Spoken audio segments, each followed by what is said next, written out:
네, 오늘 저희가 살펴볼 소식은요, 바로 한국의 자살률입니다. 네. 작년 잠정치 보니까 인구 10만 명당 28.3명.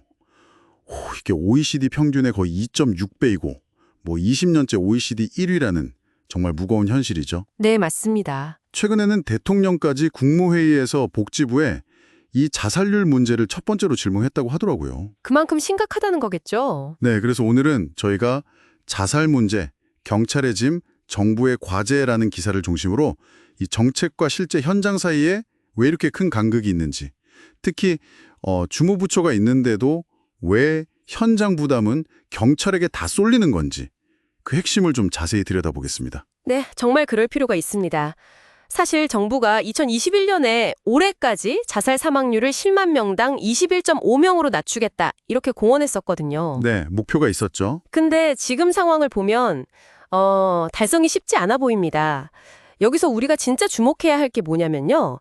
실제 그 자살 시도와 같은 위기 상황 있잖아요. 네, 정말 급박한 상황이죠. 그 최전선에 가장 먼저 도착하는 사람이 복지부 공무원이나 자살 예방센터 전문가가 아니라는 거예요. 아, 그분들이 아니라 네, 경찰관이라는 거죠. 이게 시스템적으로 뭔가 좀 어긋나 있다는 신호 아닐까요? 기사를 보면요, 경찰의 역할 범위가 정말 상상을 초월하더라고요. 그렇죠. 신고 접수하는 것부터 출동하고 또 설득하고 구조하고 보호 조치하고 나중에는 병원이나 기관에 인계까지. 네, 전 과정을 다 하는 거죠. 사실상 이 모든 과정을 비전문가인 경찰관 분들이 다 떠맡고 있는 셈인데 이게 과연 맞는 방식일까요? 효율적인가 싶기도 하고요. 바로 그 지점이 계속 지적되는 문제입니다. 전문성을 가진 복지부나 자살예방센터 인력은 정작 가장 급하고 중요한 그 현장에서는 잘 보이지 않는다. 이런 비판이 계속 나오는 거죠. 현장 부재 문제군요. 네, 이건 단순히 업무 분담의 문제를 넘어서 어떻게 보면 생명을 다루는 위기 개입의 질하고도 직결될 수 있는 부분이거든요. 기사에 나온 서울 강남의 한 고층 건물 사례가 이걸 아주 잘 보여주는 것 같아요. 아, 네.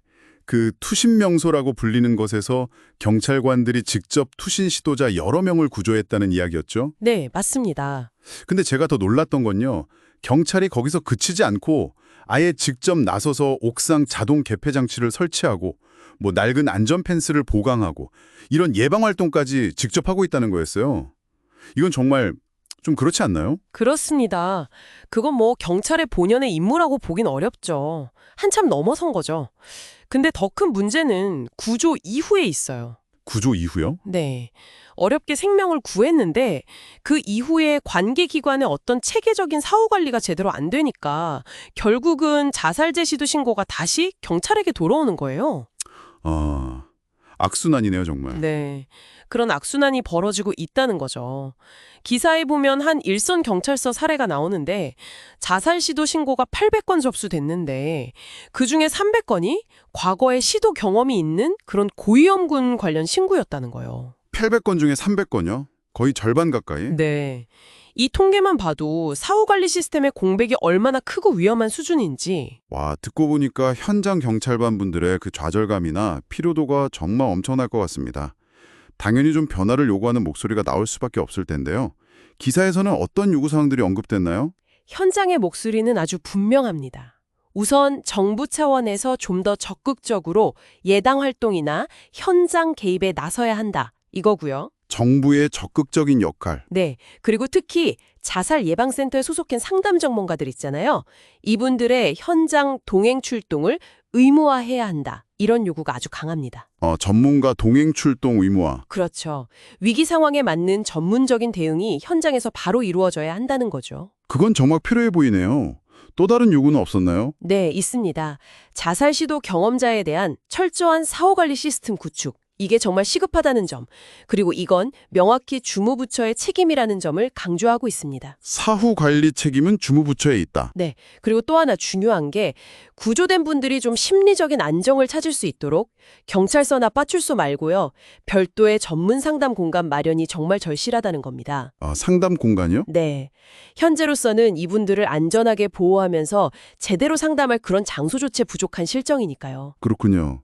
종합해보면 자살 예방 예방이 뭐 국가적인 과제라고는 하지만 실제 현장을 보면 주무부처 역할은 잘 안 보이고 경찰이 그 부담을 거의 온전히 지고 있는 이런 구조적 문제가 너무 뚜렷해 보입니다. 맞아요. 예방부터 시작해서 위기 개입, 그리고 정말 중요한 그 사후 관리까지 시스템 전체적으로 좀 구멍이 나 있는 것 같은 그런 인상이네요. 네, 맞습니다. 이 문제는 단순히 뭐 경찰 업무가 너무 많다 이런 차원을 넘어서는 거죠. 국가의 자살 예방 시스템 자체가 과연 제대로 작동하고 있는지, 또 우리 사회가 생명을 구하는 일에 자원을 정말 올바르게 쓰고 있는지, 이런 근본적인 질문을 던지고 있다고 봅니다. 시스템의 실효성 문제군요. 네, 이제는 정말 냉정하게 평가하고 개선해야 할 때라고 생각합니다. 오늘 이야기를 마무리하면서요. 듣고 계신 여러분께도 질문 하나를 던져드리고 싶습니다.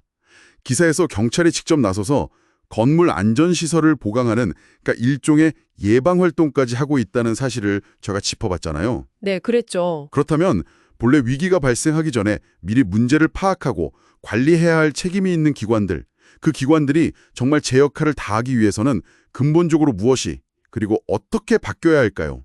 이 질문에 대해 한 번쯤 생각해 보시면 좋겠습니다. 기자님, 오늘도 함께 해주셔서 감사합니다. 네, 감사합니다. 다음 에피소드에서 뵙겠습니다.